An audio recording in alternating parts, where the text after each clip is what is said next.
Hi, this is Ned Siegfried from Siegfried & Jensen. As proud sponsors of BeliefCast, we hope you are inspired by Todd's weekly podcasts, which contain so many courageous stories of recovery and personal growth. Remember, it's not what happened in the past that matters, it's what happens in the future. We invite you all to work hard and be optimistic about your future. Enjoy today's podcast. Welcome back, everybody. This is Todd with the Todd Inspires BeliefCast. Thank you so much for always tuning in and for believing in me. It means the world to me. You guys are amazing when it comes to sharing these episodes with people who need to hear it. And I'd like to thank our sponsors for all the belief and help you've given me. We are in the top 100 in mental health in the world. That blows my mind. And people always ask, "Hey, how'd you get there?" And I'm just literally like, I'm just consistent. That's the only thing I can say. I just wing this thing, man. But it's because of these amazing guests that I bring on. And today we have a reoccurring guest, Steve Cutler today. Steve, thanks for joining us. Yeah, thank you. Great to be back on. Yeah. Steve, I've known Steve for, what's it been? 15 years now, maybe? Yeah, probably even longer than that. Has it been longer than that now? Yeah. A long time. And I first met Steve at the Life Center, and he was a personal trainer there. And I hired him to get me into shape. And boy, I learned way more than just getting into shape from Steve. He is a wealth of knowledge. You're definitely one of those giants that I stand on. And we talked about this. I was just on your podcast on Tuesday, which was really cool. And here we are again. And it's two in a week. I love it. 2 a week, you know. And you have your podcast is called Evolve. Right. And you've been doing that for how long now? A couple of years at this point. Yeah. So your goal, Steve's goal is to empower men and women to evolve to higher levels. He's a transformational coach and consultant. He's helped hundreds and thousands of men and women and athletes to transform their bodies and their lives. And I personally was a witness of that, which is really cool. He's helped on the professional level, collegiate level, Olympic athletes, business leaders, moms, dads, you name it. And he helps them step into their higher forms. He's here to help them evolve into their highest version of themselves. He demystifies the process of building your best physique, walk you past through the common pitfalls of weight loss and strength training, and will help you identify the blockers, both physically and mentally, for long-term change.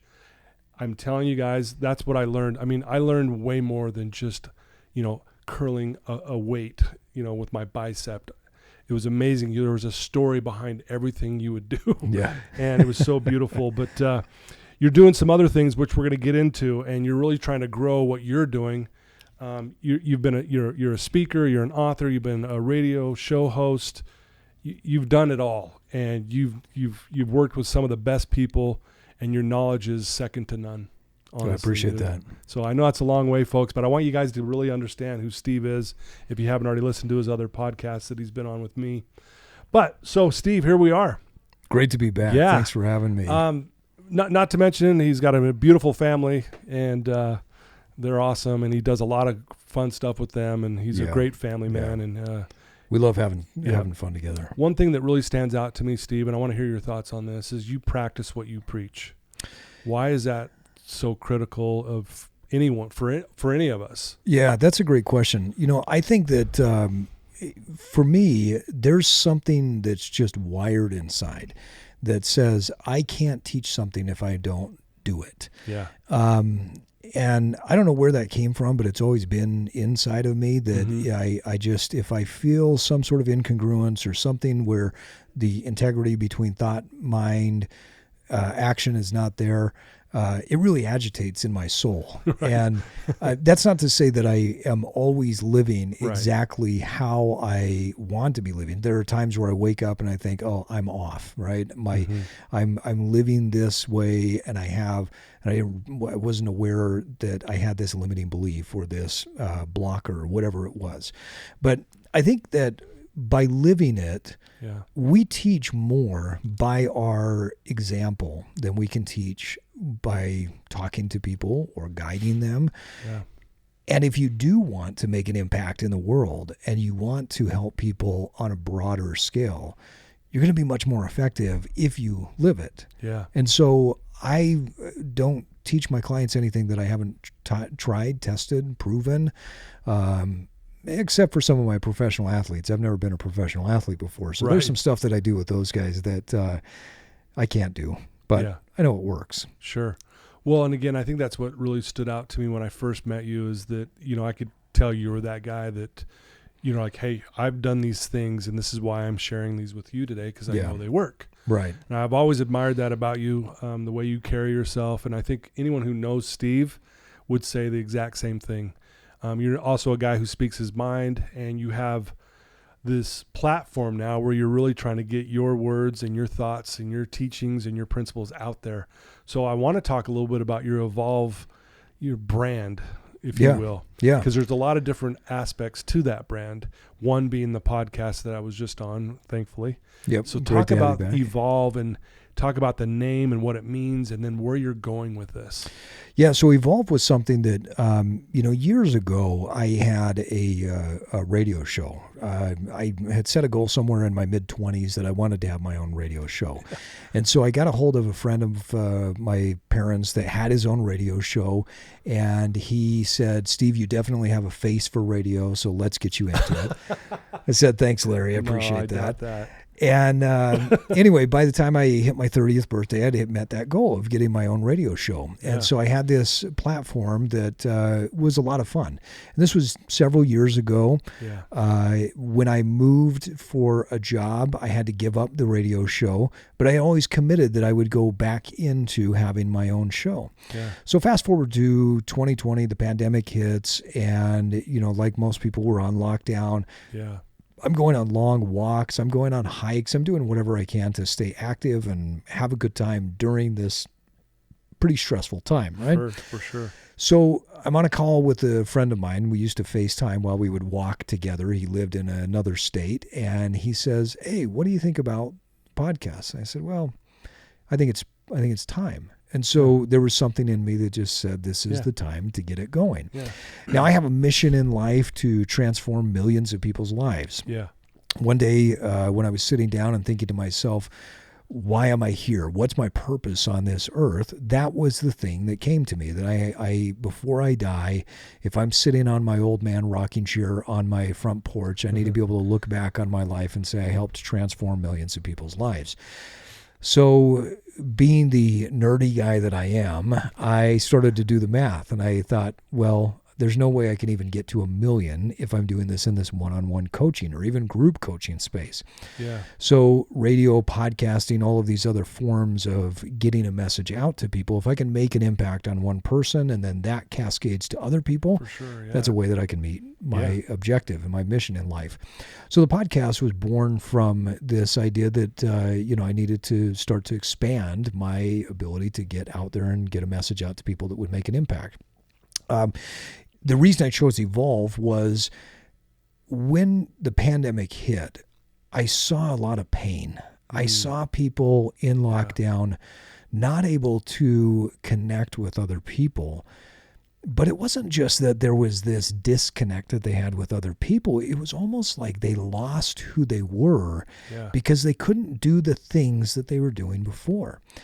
And I thought about that, and I had conversations with some friends of mine, and there was one friend that he's actually my co-host on the podcast, where I called him up one day and I said, "How you doing?" He goes, "This is the greatest time of my life because I can spend all day doing this, and tomorrow I'm going to spend all day doing that." And he's got so many interests, and I was in the same boat where I would plan my days out and say, well, we're in lockdown, we can't work. I'm going to go to the park tomorrow and draw and paint. And then the next day, I'm going to hike from my house up to the ski resort. Yeah. And then the next day, I'm going to do, whatever it was. And so I would bounce from hobby and interest to hobby and interest. But then as I'm connecting with people, I'm finding that most people were so locked in to what they did. Yeah. And I woke up to this idea that people define themselves by what they do rather than who they are. And so we go through life and we do things, and then we think we are that thing. Yeah. And that's not the case. What you do is separate from who you are.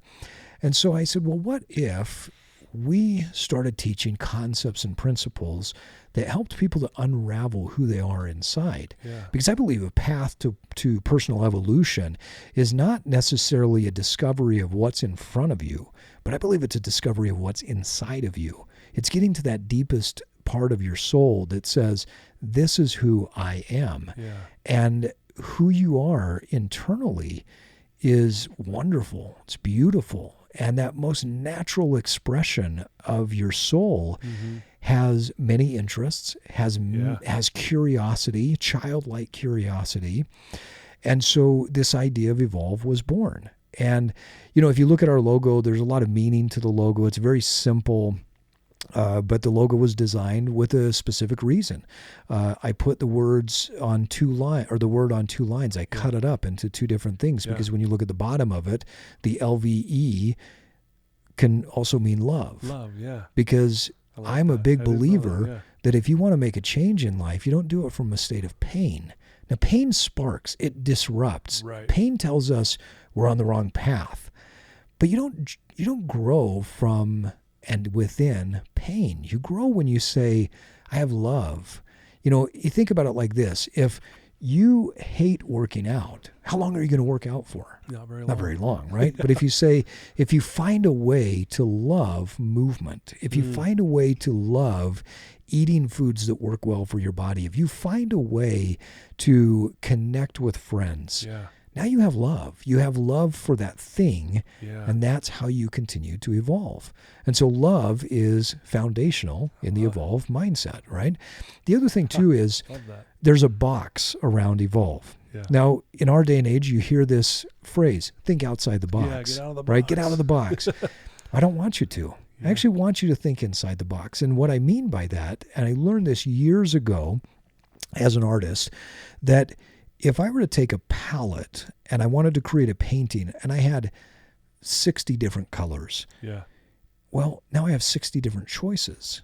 It's really hard to be creative when you have 60 choices. Right. But if you limit your palette that you're painting with to 3 or 4 colors, that's where creativity comes into play.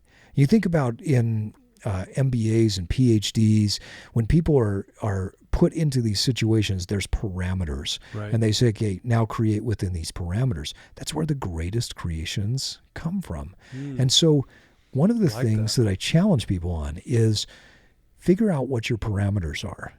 Limit your resources. If you only believed this one thing, what would you create about your life? I love how, Todd, you talk about that there's nothing wrong with you, right? That's a major message that you put out there. Well, what if somebody took that and turned it into a box that said, there's nothing wrong with you. Now go create within that box. So now what are you going to do? Yeah. You can't go to social media and see all these pictures that tell me there's something wrong with me. Yeah. Right. I got to create within that box. What am I going to create within that box? Those parameters that tell me there's nothing wrong with me. Yeah. Well, then maybe I'll stop beating myself up. Maybe I'll give myself some grace when I screw up. Maybe when I'm driving down the road and I'm not paying attention and I wake up to the fact that I went the wrong direction, I don't get mad at myself for those things. Yeah. Because the box of there's nothing wrong with you helps me to come back in and create something that's beautiful and new. Dang. Love that. And, you got your hat on right now. I'm just staring at the logo as you're explaining this. Yeah. And now it makes a lot more sense to me because it's a beautiful logo, by the way. Thank you. And I love the creativity. And I did fail to mention you are an artist and you're one of the most creative guys I've ever met. I appreciate that. I mean, I still highlight in blue and underline in blue because of you. Yeah. And so, so that makes a lot of sense. And I love what you said about when you have maybe limited options, it does make you drive a little deeper to be a little more creative or a little stronger. Right. If this is all you have, now how can you make this amazing? Right. And oh man, that's beautifully said. I love that. When you think about it, we have so many options today. Yeah. We can have an out whenever we feel uncomfortable. Yeah. You don't want to be in a situation where it's socially awkward, stare at your phone. You don't want to, you're uncomfortable with being 50 pounds overweight. Go buy new clothes and go feed and hit DoorDash so that they can come and give you a dopamine hit and then you're on your way, right? Yeah. We have so many options to get away from the pain or the suffering that we're going through. But if we said, I'm going to narrow my life down to one thing, well, what would that one thing be? And then once you've mastered that one thing, what would the next thing be? I call myself a serial or a recovering overachiever. And I call myself a recovering overachiever because I sat down one day and I had all of it, just like you've got these books stacked over here. I had probably twice that number of books, but they were journals. And I looked back on those journals one day and I said, okay, how many goals did I accomplish that I wrote down in this year? And on average, I would write 5 to 7 goals, sometimes as much as 12 goals when I would sit down, before New Year's and write my goals for the year down. And I have a process where I break the year up into 2 segments. I've got my birthday, which is in May. And so I set my goals typically in November for the next 6 months. And then, May, I reevaluate and set them again. And so I opened these books up and I realized that on average, I accomplished 1 to 2 goals, major goals, per year. So then I asked myself a question. Well, what if I created inside the box? What if I narrowed my focus? What if I got rid of all the other choices, all the other good options? Right. And I said, but what if I sat down and just created mastery in one thing? And so that led to this spark of what I call my evolve method, which is initiate something, right? That's the first phase. Yeah. Elevate over time, and then get to the point where you can automate. And so I started to get rid of everything else and focus on one thing. And so that's why I call myself a recovering overachiever, because I would try to do so many things. Yeah. I would become a master at none of those. Sense. And then when I focused in and said, I'm going to master one thing, and I don't really care about time. I don't care how long it takes me. Time is one of those things where I used to say, well, I want to do this year. Got to have this done. Yeah, got to do it. Well, why? Why? Like, as a coach, I've had so many people come to me and they're like, good point. Why? Oh, it's been 6 months and I haven't lost the 50 pounds. Well, you've lost 25. Well, yeah, but I haven't lost the 50. Well, who cares? Yeah. Who cares what the time is? Yeah. If you lose it and let's say it takes you another 6 or even 12 months to get to your goal, well, you're going to feel great. Yeah. So what's the alternative? You're going to go backwards? Go grab the pan of brownies and, down a beer and whatever? And I think you point out it's a flaw that we all have. Yeah. We want it now. Exactly. We want it now. And so when it doesn't happen, because we put everything at time on everything. Right. Why can't I have the 50 pounds off right now? Yep. It's going to take another 6 months to do this or whatever. And so, what are your thoughts on that? Because it feels like we're always doing that because we want that instant gratification. Yeah. And then we get frustrated and we give up, like you said, and we go back to the brownies and forget about our weight loss. I think a couple of things. One, we forget that things take time. Mm-hmm. Life is easy for us. I just went to lunch with a good friend of mine before coming here, and the fact that I can pull out my card and swipe it and I don't have to think about that, and I can get in the car and push the button and drive here, and that I've got comfortable clothes. Like, life is easy. And so because life is so easy, we forget what hard looks like. Yeah. And we can see beauty and mastery around us, and yet we never lean into becoming masterful. I can sit back, pull up social media, and I can watch the greatest basketball players of all time and never be a great basketball player. But I feel this sense of awe and wonder, but I'm never developing that. And so I think the first thing is understanding that knowledge, skill, and ability is what creates happiness. If I have a certain knowledge and a perspective about something, and it's a true knowledge, then I'm awake and I'm happy. If I wake to this idea that nothing's wrong with me, I'm happy. Yeah. If I have the skills that I don't fall into a trap of thinking negative thoughts consistently over time that tell me that there's something wrong with me, I'm happy. If I have the ability, because I've developed those skills over time, to have that resilient mindset with my emotional intelligence, I remain happy, right? So I believe that knowledge, skills, and abilities are the key. I think it was maybe Aristotle that said that a person's happiness is directly tied to their skill and ability in life. And I think that's true. Think about a relationship. Yeah. If you're a great communicator, you're going to have good relationships with people, right?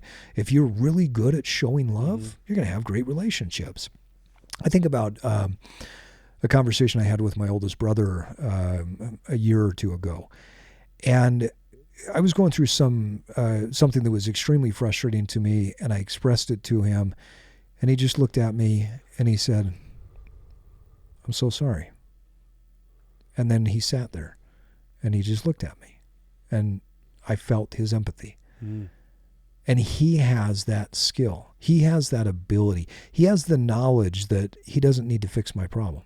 Yeah. But he has the skill and he has the ability to sit there in the shit with me and to feel it and to empathize with me. And that brings happiness, because now I feel even more love and loyalty towards him. And so I believe knowledge, skills, and abilities and becoming really good at what we want to get good at is critical. The other thing too is, I think people don't understand what time really is. We have such a messed up way of looking at time. Yeah. Time is not what we think. We think of it in terms of this Newtonian time. And one of the things I do when I go out to lecture to companies is I take people through this full process of breaking down what is, how do you quote unquote manage your time. There's a lot of really bad ideas out there that you can manage time. And for the listeners, one of the best things, I'll give them an idea of what I do when I start out with this, when I'm coaching a group of executives, is you pull your phone out or you look down at your watch and just stare at it and manage that. And then people sit there and they say, well, "What do you mean?" I'm like, "I know, it's stupid. You can't stare at your watch and do anything to manage it. Time moves on with that watch, that clock, your phone, whatever. It's going to continue.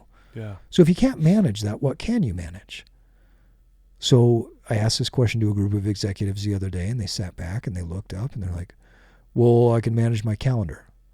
Kind of, but not really.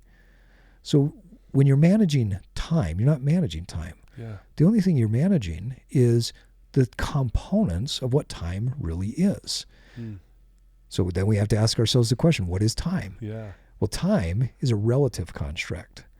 And when I mean it's a relative construct, it's relative to how we feel. It's relative to a couple of different things. It's relative to our focus, and it's relative to our energy. So think about an instance where time flew. Yeah. Like I remember last year, about this time of the year, my family and I were in Hawaii with my wife's family, and we're on the beach. Time flew. Yeah. Because my focus was right there. I wasn't back here in the cold of winter. Yeah. I didn't mentally travel somewhere else to Fiji or anywhere else. I was right there. Right? So my focus was there. My energy was there. Time is a relative construct that equates to focus multiplied by energy. That makes a lot of sense. And so what can you control? Well, you can control your focus. What do you focus on? You can also control your energy to a certain degree.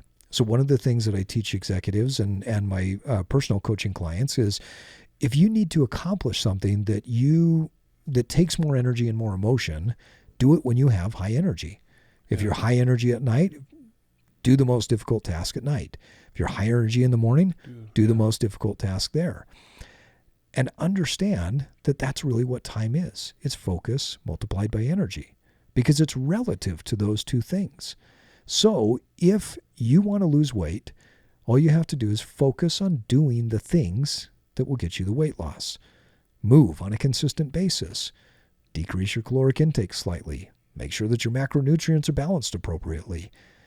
Do those things. Who cares about this concept of time? Oh, I love that. Time expands when you want it to. Wow. Time shrinks when you don't. Yeah.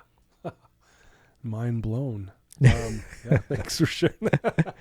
I hope we didn't go too metaphysical there. No, it was good. I'm over here just going, holy cow. And again, this is why I love talking to you, because you again, stuff that you know, and the way you share it makes a lot of sense. And that's why you're so good at your coaching and all the development you do for people and companies and organizations. I appreciate that. Beautiful. So you talked about, you have kind of like this process you do with Evolve. Talk a little bit more about that. Like, is there other things on top of what you just mentioned as part of this method and process you put someone through? Or is it every client a little different and you just kind of go where it needs to go? Yeah, great question. So I have a methodology, but that methodology is based on principles. And the reason it's based on principles is because no two people are alike and no two companies are alike. Right. So for instance, with everything that we want to accomplish in life, we have to say to ourselves, okay, this is my end result, my end goal, right? Once we're clear on that, then we can reverse engineer it and come back to what now? What do I need to start with right now? But along the way, there should be 3 different phases. The initiation phase, there's really one goal. It's just, let's get you going on that. Whatever the first step is, let's initiate. Okay. You don't have to be good at it. Yeah. Right? I was with a client earlier today. He's never done a lot of exercise. He's played some sports, but he's never done a lot of strength training. And so the coordination for some of these movements that I want to get him to do is not there just because he simply hasn't done it. Right. So I told him, I said, the goal here in the initiate phase is to just get you started. Because over time, your body's going to adapt and you're going to develop the skill. You're going to get the repetition. And, repetition is mother of all skill, right? So we do it over and over and over again, and you're going to get really good at these things. Love that. Say that again. Yeah, repetition is the mother of all skill. Love that. And so when you do something consistently, if you do it well, then you're going to do it consistently well, right? So we just want to initiate. So initiate really comes down to 2 questions that you have to ask yourself. The first question is, what are the one-time actions that I need to do to get me moving in the right direction? So that could be, let's say that I want to lose 20 pounds. Okay. Well, one-time action could be that I'm going to go join a gym, right? That's a one-time deal. I only have to do that once, then sign I'm a up member, one time, right? You're in. That's it. Maybe another one-time action is I schedule my time to go to that gym in my calendar. Because if you schedule something, you're more likely to show up for the meeting to yourself, right? Yeah. So if I say, all right, I don't need to go to the gym for an hour because that's probably going to kill me because I'm just starting out. I'm going to commit to going to the gym for 10 minutes. That's all you need to do in the initiation phase. Do something that you can repeat and that you can develop a habit on, right? And this goes back to the basics of psychology and how we learn. Yeah. Studies have shown that basketball players that want to improve their shot get better at improving their shot by visualizing and then going and shooting, right? Sure. So if I want to get better at shooting a free throw, I have to spend time visualizing, then I go do it, and then that sticks. And so it's really the initiation phase is about picking those one-time things and then do something that you can go to the next question, which is, what do I need to do on a consistent basis? What's one thing that I need to do on a consistent basis? So let's say that we're going to go away from the gym piece, but I still want to lose 20 pounds. Well, maybe the one habit that I'm going to start is that after dinner, I'm going to get up and I'm going to go for a walk. I'm not going to wash the dishes first. I'm not going to do anything else. I'm going to go walk around the block because that's all I can do right now. Exactly. So I go walk around the block during my initiation phase, and I'm setting a foundation. If you can walk, well, eventually we can get you to run, right? But that's during the elevate. All I want you to do is just create some wins in that. So I've got my one-time actions, and then I've got my repetitive things. At a certain point, your psyche, your body, your mind, your soul will tell you that it's time to elevate, right? You don't need a coach. You don't need an expert always telling you that. There's something deep in your soul that says, hey, buddy, time to up our game. Time to up our game. Yeah. Right? And everybody's felt that in one way, shape, or form. It's that moment where you say, oh, this is too easy. I know I can do more, right? Yeah. Or now that relationship doesn't feel quite right. I need to move in a different direction, right? So that's when things elevate. So when things elevate, your soul, your body is going to tell you that if you pay attention. Yeah. So that's why when I say no two people are alike, you might be walking 6 months around the block before you feel like it's time to elevate. You may walk for 2 weeks and your body adapts and you say, oh, I'm going to walk longer. Right. But when the elevation comes, you just say, what can I do to make this a little bit better? So we're not trying to eat the whole elephant at once, right? We're not trying to go from point A to point Z. We're just going from A to B. Yeah. That's what Elevate is about. I love that. You spend a really long time in the Elevate phase because you can continue to make iterative growth. If you ask yourself the question, what's one thing that I could do today or one thing that I could do this week to improve that area of my life, you can keep going on that path for a really long time. Yeah. Now, over time, that creates mastery. When you have mastery, that's when you ask yourself this question of, how can I automate? Now, automation is the key for everything. And I want to give your listeners just probably the best key. Yeah, please. If you want to get into a state of automation isn't, oh, I've got this app and it does that thing. Those things help. Don't get me wrong. Yeah. Automation is when you change your identity. So if you are 20, 30, 40, 50 pounds overweight, you start in the initiation phase walking around the block. Yeah. In your elevation phase, you say, I'm going to start getting 10, 12,000 steps a day. Yeah. You start to get some weight off. The way you go from elevate to automate is you change the story that you tell yourself. Yeah. You now tell yourself, I'm a healthy person. Yeah. I'm an active person. I'm a fit person. I'm an athlete, whatever it is. Because then once your identity has changed and that starts to root, everything comes back to that. And you now start doing the things that healthy people do. Yeah. You will automatically start making other choices. That's why it's automation. Wow. So it's not about how do we amazing. do something in the external computer, but we type into the computer, the nervous system, and we go into the brain and we say, I'm going to change the programming. Because if I can change the programming by telling myself that I'm a different person or I'm going to identify as a different something, you just start doing those things. Yeah. Like that. People would think it would be crazy if I went out and gained 50 pounds and lived a crazy lifestyle and I'm slamming down beers and donuts every night. It wouldn't be congruent with who I am, right? You would look at me and you're like, that doesn't match. Like, dude, that's weird. Yeah. Because my identity is tied to living authentic to this healthy life. Wow. So that's how you start to automate. You know, I love that, Steve. And as you were saying this, I was thinking of maybe an example in my own life. And 2 years ago, I ran my first Spartan. Oh, yeah. Yeah. And, I remember this. I think we talked about that a little bit. And I did my second one last year, and I'm signed up for the third one. And it's interesting because it's at least the first one, I can honestly say, was the hardest thing I've ever done. Meaning physically, mentally, all of it. It pushes you. And if I told you what I had to go through, people go, oh, geez. And I'm not saying, oh, look at me. I mean, people can do the Spartan running backwards. I mean, there was a guy with no legs doing it. Wow. It was insane.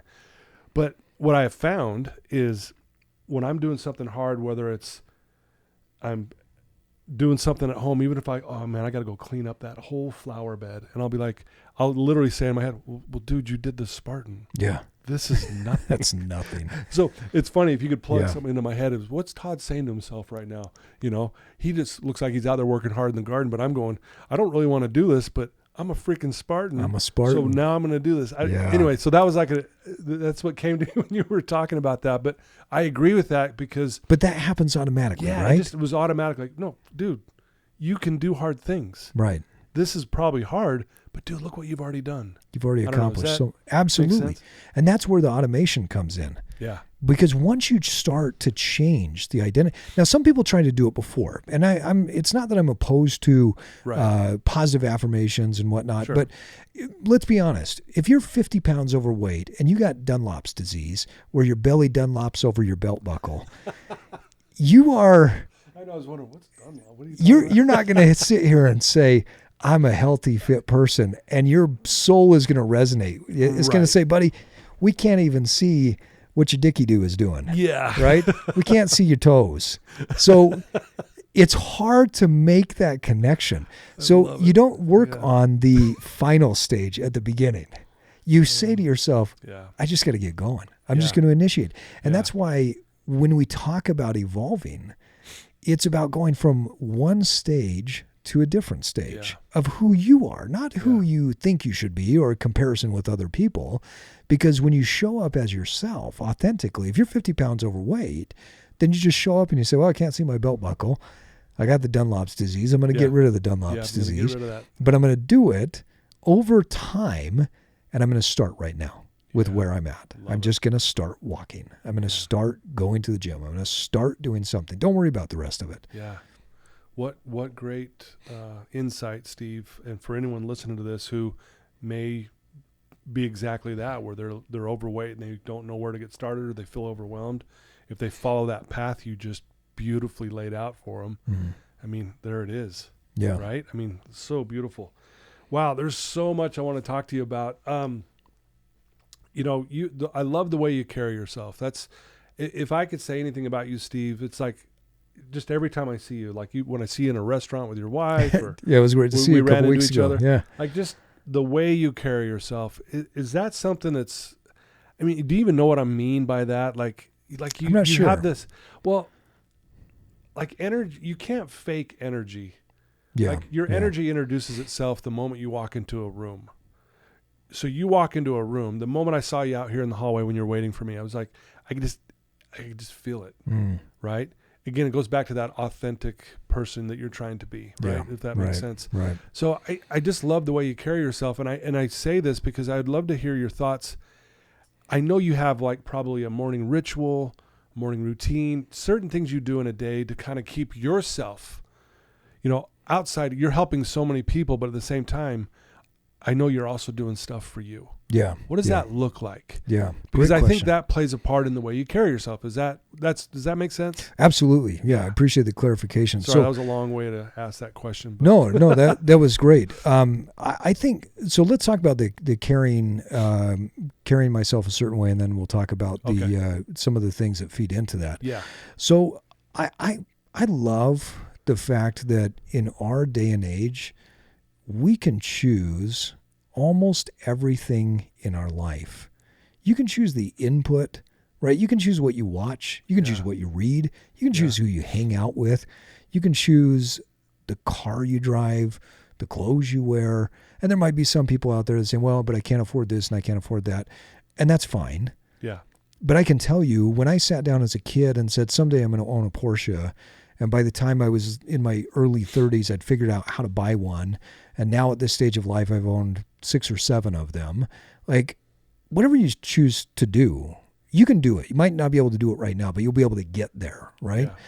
So I love the fact that we can choose everything in life. Yeah. I can choose how I show up in my relationship with my loved ones. Yeah. I can choose the clothes that I put on. I can choose the way that my chin is when I walk into a room. And all of these things are conscious choices because I want to make an impact. Yeah. I can choose the scent that I put on. I can choose the way that I do my hair, the way that I cut it, the way that I move my hands. There's so many things that you can choose in life. And that wasn't always the case for me. You know, there was a period of time where I thought and felt like a victim. Life was happening to me. Yeah. And I think you say it really well when life happens for you. Yeah. And life happens for you to teach you how to live your most evolved self. And so on a regular basis, I ask myself, who am I and who do I want to be? And how do I want to carry myself? And I try to step outside of myself to say, if I were my kid, if I were my coaching client, if I were somebody else, what would my, vision of that person be? How would I want to be described? And so the way I think, the way that I talk, the way that my inputs are, what I watch, what I read, what the people I choose to hang out with and have conversations with, I'm very conscious of those things. And one of the most important things that I've learned over the years is how to say no. I am great at saying no. I can do it in a way where you still feel good about yourself, and I feel amazing, because if we don't align, if we don't vibe, if what you're offering me is not what I'm, want in my life, I can say no to that. Yeah. And I think if you look at Michelangelo's sculpture of David, that to me is like the epitome of beauty when it comes to sculpture. He didn't pull that together with clay. He took a big block of marble and he envisioned what that sculpture would look like. And with a hammer and a chisel, he got rid of stuff to reveal the beauty that was inside. And if you read what he said about the way he would sculpt, is he would have these images. And I think it was the statue of Noah, actually, where he said the images were already there. I just had to chip away the rubble so that you could see what was already within that marble. And I think, it was Noah, when he finished it up, he said he looked at it and he thought it was so lifelike that he yelled, "Speak," and hit it on the knee with a hammer. And so if you look at that sculpture, there's a part of the knee that's missing. Oh, really? Oh, wow. Our lives are the same way. Yeah. We can choose how we want to look. We can choose how we want to feel. We can choose the interactions we have. When somebody starts to cross a boundary, we can say, I don't feel comfortable with what you're saying right now. I have a need to feel comfortable in this relationship, to have communication that's respectful. And so I'm wondering if we could talk about how we can communicate in a way that respects where you're coming from and respects where I'm coming from. We can choose all of that, right?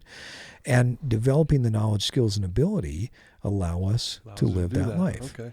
So then that kind of leads to, what are some of my routines? Yeah. If I'm being honest, I probably have done it in a way that I wouldn't recommend other people do it. Okay. So I started years ago just looking at all the, what I call my shit that's wrong with me. And I just said, what, okay, that's a problem. I'm not good at this. And then I said, but if I wanted to get good at it, how would I do that? And I would start to deconstruct it. And so if I, when I was younger, for instance, I was extremely shy. It's not a great way to live. I didn't want to, just be the shy kid that was awkward and couldn't talk to other people. I wanted to have a voice. I wanted to communicate. I wanted to listen. I wanted to, be able to share love and empathy and all of these great things. So I said, well, okay, suck at social interactions. How do I get good at social interactions? So I deconstructed it. Yeah. And I figured out, well, what is that? How do I get people to like me when I'm having a conversation? How do I get people to listen to me? If we don't vibe, how do we get away from that, right?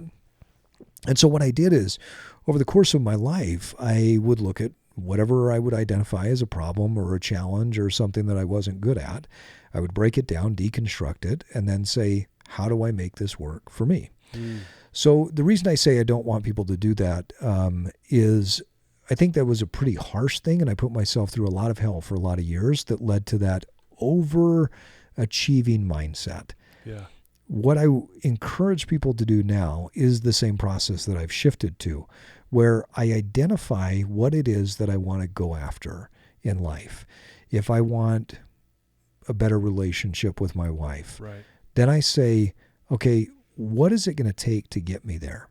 That doesn't mean that I become blind to where the gaps are. In fact, we did an episode on my podcast about this, where I had my wife come on and we talked about this concept of nonviolent communication that we practice in our marriage. And, 2-3 years ago, I looked at her and I said, I love you. You love me. We have a great time. We've been in love since who knows when. I mean, we've been married now 25 years.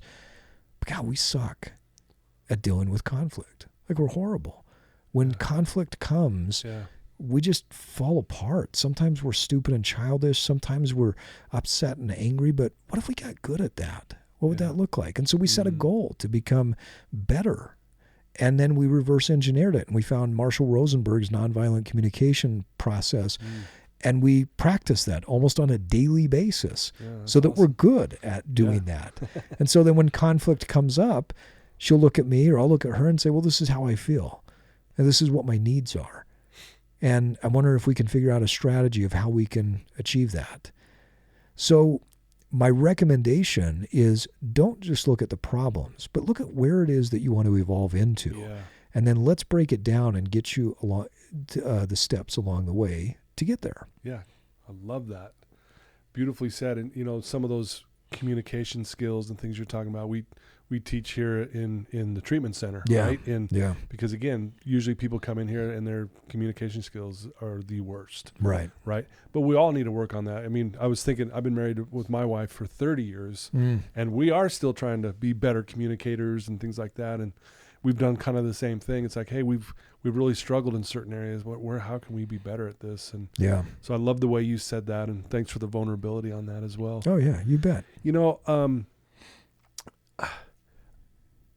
with this Evolve, you got the podcast, and you're doing some online stuff now, private coaching. You do other coaching. Is this all under the Evolve brand now? Everything you've been doing, because you've done this for a while now. But I'm just wondering, is it all under that brand? Yeah. So the major shift we made lately is just to pull everything under one brand. Okay. So Evolve has been the podcast. Yeah. I have been coaching people in health and fitness for the past 20 plus years. Yeah. But I pulled back significantly for a long period of time, and it would only take on a few select clients per year. And lately, my soul has been speaking to me to say it's time to expand that out and to grow it and build it into other things. And so what we're doing now with the company is one-on-one coaching and group coaching online. But then we're also building out products to where if people say, hey, I want to get into better shape, or I want to, I'm struggling with my communication, whatever, right? With Evolve, we talk about evolve your body, mind, soul, and tribe. So anything that fits into those 4 buckets, we're creating courses for people so that they can go on and download and watch those, and you get better. Again, it's all back to the knowledge, skills, and abilities that you develop in life. And so that's where the expansion is coming from. I have, for several years, I don't know, almost 2 decades, been speaking to companies and organizations. I do some consulting with executives, and I will run workshops for companies, but I've also been a speaker to companies teaching about leadership, communication. The concept of time has actually been one that people will come back and more for because they have these antiquated ways of looking at time.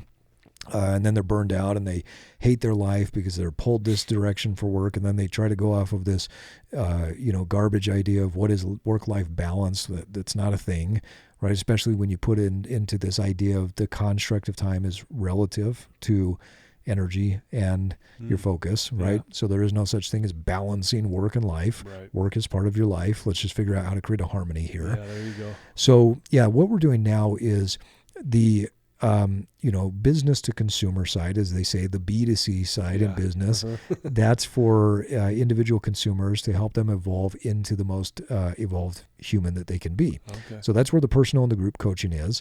And then the business to business side is the consulting, speaking, and then the workshops that we do. So I had a company recently that brought me in for a series of lectures that I do in one day that covers leader of self and leader of others. So we help you identify how to become a leader of yourself first and foremost. So back to what we talked about before, you've got to have integrity and power within you. Yeah. And then how do you develop the skills to become a leader of others afterwards?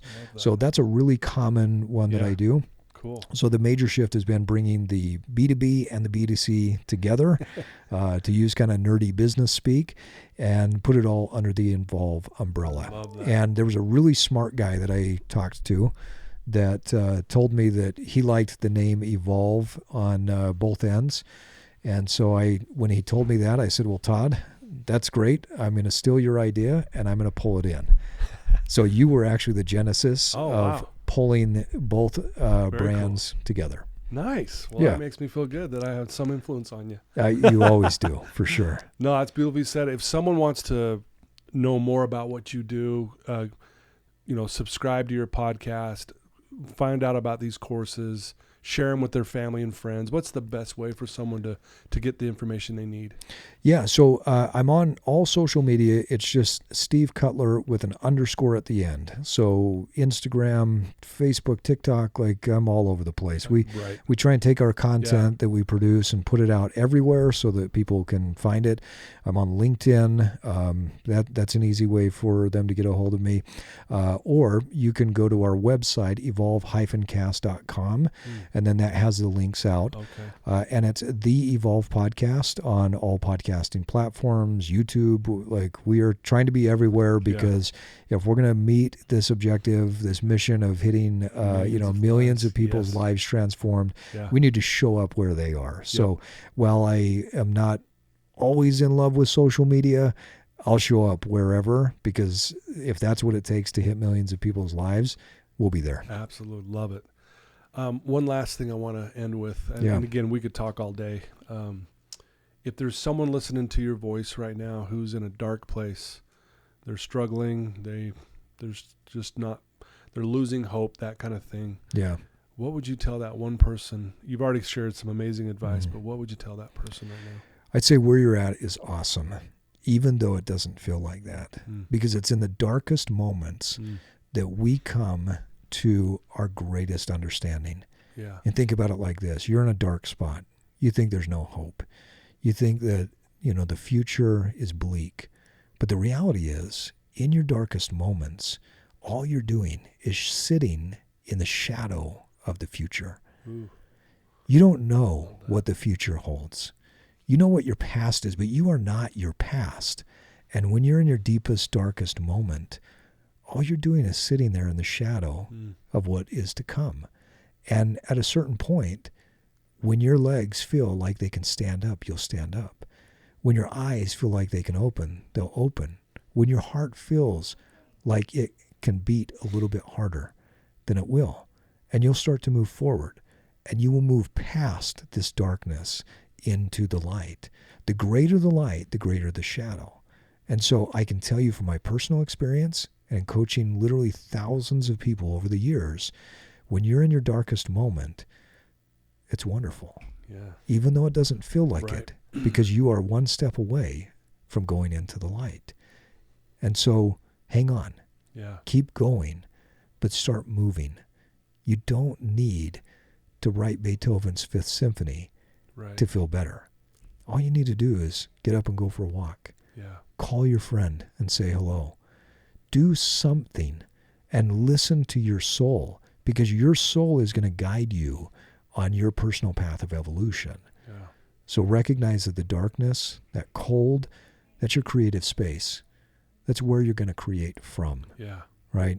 Darkness and cold, those are if we think about it from kind of a mystical Eastern philosophy, that's the yin energy. Yin is the female energy. Yin is the creative energy. Yin is what gives birth. And so when you're in the darkness, when you're in the cold, something's about to be reborn. Yeah. And so just have some patience, but start moving forward. Wow. Beautiful advice. And dude, your voice is beautiful. Seriously, right, folks? Don't you just love Steve's voice? It is literally like the best voice. It's calm, it's peaceful, it's safe. Wow. I appreciate Good stuff, that. dude. Thank you. Seriously, you're amazing. Thank you. Truly amazing. I get emotional because I care a lot about you, and I love to see you being successful, and I hope it just keeps growing and growing, because you're helping so many people, and we need it. We need you. And so thank you for taking some time today to share us and to help us all evolve. I've evolved just by sitting here listening to you, dude. Thank you. Seriously. Yeah. We're Spartans, right? Yeah. I mean, we have to be warriors. Yep. I would much rather be a warrior in the garden with you than to be sitting on the sidelines. Yeah. And me too. I think that there's a war going on in this world. Yeah. And it's a war for men's and women's hearts and minds. Yep. And who is going to win that war? You know, there are a lot of people losing that war. Yep. A lot of people are choosing to check out of life. A lot of people are choosing to end life. And I think you and I, like many others, we have a calling. We are the warrior in the garden. Mm-hmm. And we're not out of it yet. Yeah. We're still fighting that fight. Yeah. But we're there to help fight the fight so that people that are struggling can make it through. Yeah. And so it's great, but at the same time, you and I will never rest, right? Yes, right. Keep going. Thank you, man. Thank you so much. Thank you. Love you and appreciate you. Thanks, Steve. Well, there you go. This was another amazing podcast, guys. Wow. This is so cool. Thank you for tuning in. Please share this with your family and friends. If you have someone you know who's struggling, they need to hear these words. If you're looking for personal coaching, if your company and your organization is looking for someone to come in and get your team going in the right direction, Steve's your guy. So please reach out to him. Check out his website. Check out his podcast. I've been on your podcast, I think, 3 times, and I think this is your 3rd time on here. Maybe I've been 4. Yeah, I think it's 4 with the gratitude episode. It's been so cool that we just got this relationship where we can come and just shoot the breeze with each other and talk about some amazing things. And so thank you, everyone. Thanks again to my sponsors. I love you guys so much. And Steve, I love you. Love you too. Best to everything you're doing, brother. Thank you. Till next time, everyone.